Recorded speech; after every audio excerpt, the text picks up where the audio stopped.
Dober večer, sem Vladimir Vodušek, hvala, ker nas gledate nocoj v oddaji VV Faktor, ker bomo govorili o skrivnostni ženski z dvojnim državljanstvom in predsednici uprave SDH Lidiji Glavina.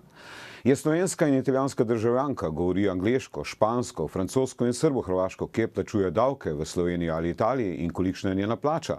Druga tema je obvezno služenje vojaškega roka, kjer se bomo spomnili nostalgičnih časov obvezne prisege Titu in Jugoslaviji. In ker je jutri 8. marec, še o eni usodni ženski Tini Maze, ki smo jo ob uspehih Ilke Štuhec kar nekako prehitro pozabili.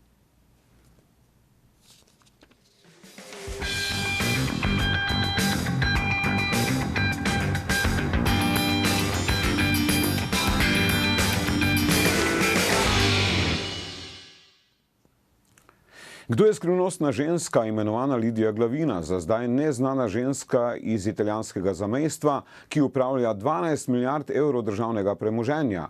Ob njenem imenovanju so zapisali, da je diplomirana ekonomistka, trenutno izvršna direktorica družbe IMSA GmbH s sedežem v Avstriji in da je bila na več vodilnih mestih družbe Electrolux v Belgiji, ter finančna direktorica družbe Husqvarna, Forest & Garden d.o.o. je slovenska in italijanska državljanka, govori več jezikov, angleško, špansko, francosko, srbo-hrvaško. Poglejmo, kako seksi spote je snemala Lidija Glavina. Posnetek je bil pred 7 leti naložen na YouTube. Gioielli, visto che noi siamo ospiti qui della Gioielleria di Mare per questo nostro programma, Sì. sei un amante, li compri, te li fai regalare, hai una pietra preferita? Sì, io adoro i gioielli, li compro quando posso. Se me li regalano è un piacere, Ancora devo essere meglio. onesta, no, perché nel senso che sì, amo i gioielli, amo soprattutto i diamanti, non amo, diamanti. non amo molto le pietre Un diamante colorate. per sempre. No, io questo non lo so, io non amo molto le pietre colorate, però ci sono delle bellissime pietre colorate che io ammiro, ma io non indosserei su di me. Diciamo quindi classica, perché un diamante. Sì, piacciono molto i diamanti. A chi non piace, a quale donna non piace E io il lo so, la diamante? donna a cui non piacciono i diamanti devo ancora conoscere. Vero. Z nami v studiu sta naša stalna komentatorja, gospod Ivan Simič, davčni svetovalec, in Aljuša Pertinač, politični analitik. Pa Aljuša, mogoče najprej, kdo je pravzaprav Lidija Glavina po tvojih informacijah? Ja, Vlado, Lidija Glavina je slovensko-italijanska Mata Hari. Lahko bi rekli Mata Hari SDH. Namreč na slovensko gospodarsko-politično sceno je priletela kot neka severnokorejska balistična raketa pred slabima 2 letoma in vsem tem času nismo uspeli ugotoviti, kdo jo poslal, odkot je priletela in zakaj. Njena prejšnja poslovna kariera je zavita v tančico skrivnosti, tudi striček Google o njej ne pove ravno veliko. In lahko rečemo, da je to ženska, ki upravlja 12 milijard slovenskega javnega premoženja, hkrati pa o njej vemo manj kot o vsaki izmed domačih stalet. Jaz bi prosil režijo, če nam mogoče pokaže grafiko. Vir je Portal Plus, kjer naši viri pravijo, da definitivno sodi v omrežje za marsikoga zelo glasnega zamejskega finančnega konglomerata KB1909. Z njegovo pomočjo je tudi prišla med nadzornike SDH skupaj z Damjanom Beličem, Draganom Ferfoljo in Dušanom Kosom ter Barbaro Smolnikar in bila v tem letu, ko je upravljala funkcijo članice nadzornega sveta SDH, medijsko najmanj izpostavljena članica sveta. Vir, ki nas je opozoril na zamejski pedigre, gospod Glavina, je dodal tudi, da je njen vplivni znanec Boris Košuta. Portal Plus. Gospod Simič, kakšna je pa vaša informacija o Lidiji Glavina? Informacije so zelo skope. Jaz bi samo rad povedal, da nisem mogoče tako kritičen do nje, predvsem tudi mogoče zaradi lastnih izkušenj, ker vem, da tisto, kar o nekomu pišejo, ni zmeraj res. Tudi ne poznam njene zgodovine in odkod izvira. Ta nastop, ki sem ga videl, je bil za mene pozitiven, tudi število jezikov, ki jih govori. In glede na to, da je naša država zaupala, ne vidim, da je ne bi zaupali tudi mi državljani. Če se bo kaj zgodilo narobe, upam, da bo tudi država ustrezno ukrepala. Do sedaj se je izmikala, bom rekel, vsem medijem, nikjer jo ne najdemo tudi na Googlu. Zelo malo je tudi njenih intervjujev, razgovorov in tako naprej. Jaz upam, da svoje delo upravlja v redu, res pa je, da je zaupano veliko premoženja, ampak to odgovornost morajo nositi tisti, ki so imenovali. Ampak zdaj nekatere informacije niso jasne, to se pravi, ali prejema, koliko prejema pravzaprav plače in kje plačuje davke, ne? To je Torej, Ivan. ja, kolikor sem videl na spletni strani SDH, so objavljeni vsi podatki o njeni plači. Tisto, kar sem tudi jaz predvideval, ker sem pred časom prebral, da davke plačuje v Italiji, ne v Sloveniji, tisto ne drži, kajti vkolikor je imela v prvem obdobju, ko je bila VD pogodbo o poslovodenju, mislim, da gre okrog nekaj manj kot 11.000 evrov bruto, je plačevala dohodnino v Sloveniji in en določen majhen prispevek. Ta dohodnina znaša okrog 3.700 evrov, kar pomeni, da je dobila okrog 7.700 neto izplačanega po pogodbi o poslovodenju. Odkar je bila pa imenovana, spet govorimo o podatkih spletne strani SDH, je pa zaposlena, pomeni ni več zaposlena v tujini, ki je prej bila zaposlena nekje v tujini. V GmbH Avstrija. Torej sedaj pa ima v Slovenijo plačo, ima tudi možnost uporabe avtomobila, če to ocenjujemo na kakih 1000 evrov, da je znaša boniteta. Torej ona dobi nekje okrog 4000 neto izplačano, kar pomeni, da sedaj dobi 3100 manj neto izplačanega kot prej. Tisto, kar bi pa rad dodal, da razliko dohodnine, pa če je rezidentka Italije, kar predvidevam, da je, ker sem slišal, da je poročena, pomeni, da plačuje razliko dohodnine v Italiji, kolikor je plača, kajte moramo vedeti, da je italijanska dohodnina začne z najvišjo stopnjo, ki znaša 43%, pomeni 7% manj kot v Sloveniji, pri 75.000 evrov, pri nas je pa pri 71. Pomeni, da plača neko majhno razliko, ko je imela pogodbo o poslovodenju v Italiji, ko pa ima zdaj samo plačo v Sloveniji, pa mislim, da v Italiji ne bo imela doplačila. Ja, Ivan, to se meni zdi zelo fascinantno, če dovoliš, Vlado, ne? Ampak se ti ne zdi, Ivan, da je v bistvu težava tudi v tem, da v gospe ne vemo nič praktično, razen tega, da dobiva plačo, da pač kje plačuje dohodnino, kje je davčna rezidentka in tako naprej.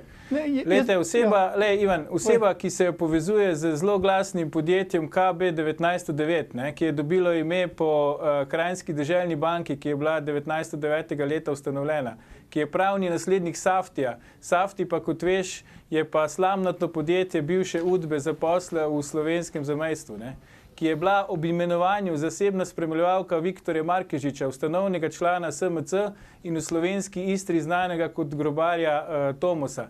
Če so to recimo edine informacije, ki jih imamo v tej osebi, pa tudi ti sam praviš, da upaš, da svoj posel upravlja dobro, jaz mislim, da vsem tem času bi se to že moralo pokazati. Mi moramo vedeti, kdo upravlja z našim javnim premoženjem. Kdo ima v rokah 12 milijard evrov? To niso majhne številke. Zdaj, to, da je simpatična, gre gotovo gospe v prid. Da govori 6 jezikov, to je tudi gre v prid. Ampak ima še kakšne druge kvalitete? Na kak način je sploh prišla na ta svoj položaj? Ta vprašanja še po skoraj 2 letih še vedno niso odgovorjene in jaz mislim, da imamo pravico terati odgovore. Zelo sem vesel, da sem ga sprovociral, da je vse to povedal, kar je povedal. V bistvu gre za to, da kar ne znamo mi v Sloveniji, oziroma si ne upamo potegniti te poteze, da enkrat povlečemo ljudi, ki so nekoga pripeljali, ga imenovali na neko funkcijo, da tudi odgovarjajo, če se zgodi kaj narobe. Pri nas se pa vsi skrijejo za neke zadeve in to vse, kar je on povedal, je lahko popolnoma res. Lahko je ona tudi, bom rekel, nesposobna ali pa sposobna, ampak če bo karkoli narobe, nekdo mora odgovarjati. Videli smo, kaj se je zgodilo s Cimosom. Jaz mislim, da odgovornega ne bodo najdli. Videli smo, kaj se je zgodilo z bankami.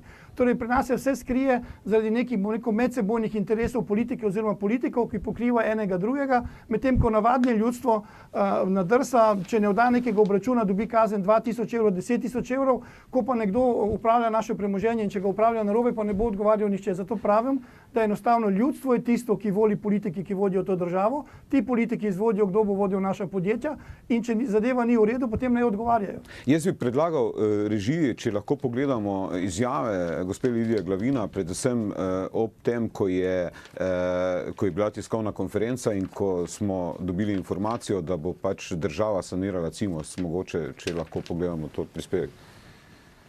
Pogovarjali o kadrovski strukturi SDH-ja, to pa res niste v primeru. Poglejte, SDH je v Cimosu manjšinski lastnik in mislim, da je postopek vodil DTB. SDH se je priključil v temu postopku nekje bolj aktivno, bom rekla, v juniju, juliju tega leta. Jaz mislim, da smo naredili vse, kar je bilo mogoče.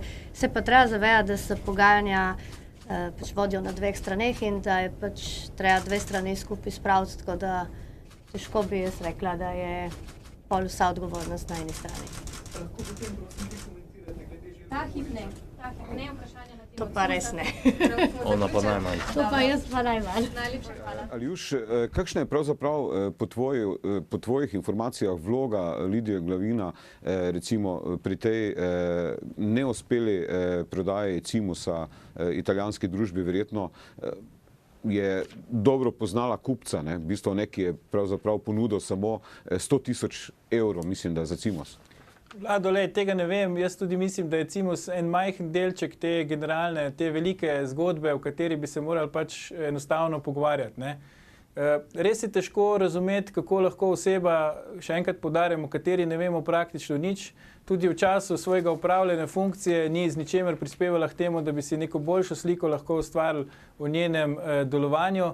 Tisto, kar je prej Ivan povedal, je neka, bi rekel, zelo taka romantična predstava o tem, kako bi stvari morale potekati, ampak nažalost vemo, da realnost je drugačna ponavadi od romantike in realnost, se bojim, je za nas davkoplačevalce lahko v tem primeru zelo kruta. Dobro bi bilo vprašati recimo ministra za gospodarstvo, gospoda Počivalška, zakaj je on vzel pod svoje okrilje. Dobro bi bilo recimo vprašati slovenske politične stranke, kdo jo je sploh predlagal takrat, ko je bila imenovana. Ker v imenovanju v nadzorni svet SDH-ja še takrat julija leta 2015 nisi našel politične stranke, ki bi zanjo trdila, da je njihova, kar je v Sloveniji fenomen. Če dovolite, mislim, da je bila Danica Purk, pa gospod Kraljič, gospod Simič, na kratko samo, če lahko. Samo to bi dodal. Zdaj, ko sem videl ta intervju oziroma te odgovore, sem lahko rečem razočaran, kajti pričakujem od predsednice uprave SDH bolj bom rekel temperamentne in bolj bom rekel točne odgovore, kot je bilo to.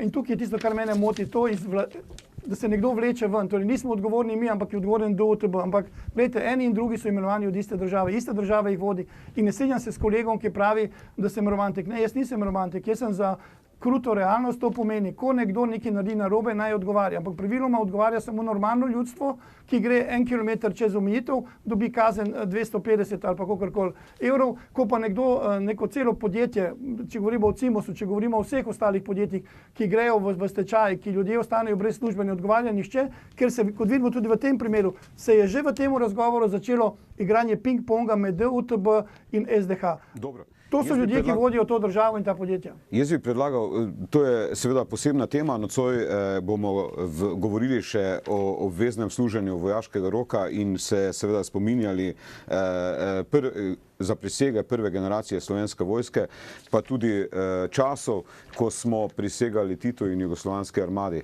Po oglasih.